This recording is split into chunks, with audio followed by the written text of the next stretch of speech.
السلام عليكم، معك عماد فيلالي باسو. كنتواجد في طلعه كبيره امام الصومعه البوينانيه.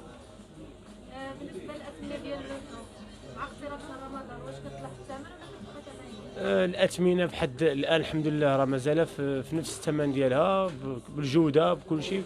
حيت هادشي راك عارفه، الحمد لله كان معروفين بالجوده. محمد فيلالي باسو. شحال الثمن ديالهم؟ الغرمي كنبيعوا الاكسترا لاله، انت كتشوفي اللحمه ديال البطوار 110 درهم، البقري 90 درهم.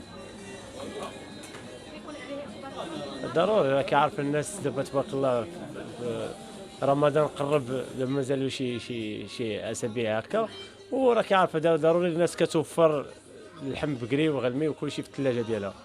شفنا مؤخرا واحد الكزه في مدينه الدار البيضاء داير السول في اللحوم، يعني داير 50 درهم للكيلو. شنو التعليق ديالك على هذا؟ التعليق ديالي اخيتي، اول حاجه هذاك اللحم تنقولوا لهم النعاج. النعاج اول حاجه ما خصهمش يتذبحوا، حيت حنا في هذه الساعه تيخصنا هذوك النعيجات هما اللي كيجعلوا باش يكسبوا ويزيدوا باش يكون واحد النموذج نتاع الخرفان واحد اخرين. اول حاجه. ثاني حاجه النعاج ما كيطيبوش، حيت ما كاين شي حاجه ما يمكنلاش. حنا كنشريوه ب 98 درهم في الباطوار وكنبيعوه ب 110 درهم، وكان كي غادي تجيك باش غادي تبيعيه ب 50 درهم حنايا من هذوك الجزاره. واول حاجه كان تيخصني الناس يعرفوا بان النعجه نورمالمون خصها تكون تطبع. هادشي كنقولوا للناس اللي مسؤولين. علاش؟ حيت النعجه خصها تطبع بالطابع ديالها يكون خاص، باش الناس ملي كتوقف عندي كتوقف خصها تعرف بان النعجه بوحدها واللحم اكسترا ديال الغرمي مطبوع طابع اخر. هذا ميساج ليهم. اما بالنسبه الحمد لله اللحم راه كنبيعو حنا ب 90 درهم، البقري والغرمي 110 درهم.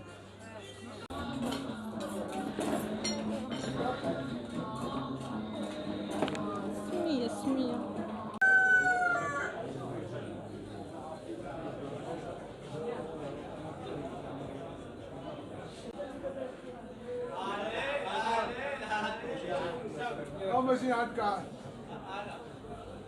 السلام عليكم، معكم كزار ياسين جزار المدينة من جزارة جعفر. بالنسبة اخيتي الأثمنة ديال اللحوم تتبقى عادية، ثمن بحال رمضان بحال الأيام العادية، داكشي على حساب السوق، حيت السلعة قليلة شوية في السوق هاد الأيامات، الثمن طالع مرتفع. بالنسبه للحوم كيكون عليها اقبال اكثر في رمضان ولا يعني لا بحال ما كاينش الفرق، بحال الأيام العادية بحال رمضان. شحال وصل الثمن ديالها؟ دابا العجل تنبيعوه ب 90 درهم، حنا دايرين انت كتشوفي لائحة الأسعار، والغلمي ب 110 درهم، حيت حنا الغلمي تناخذوه في الباطوار ب 100 درهم وتناخذوا البقري ب 80 درهم، 10 درهم الفضل اللي تنديو في الكيلو، هادشي اللي كاين.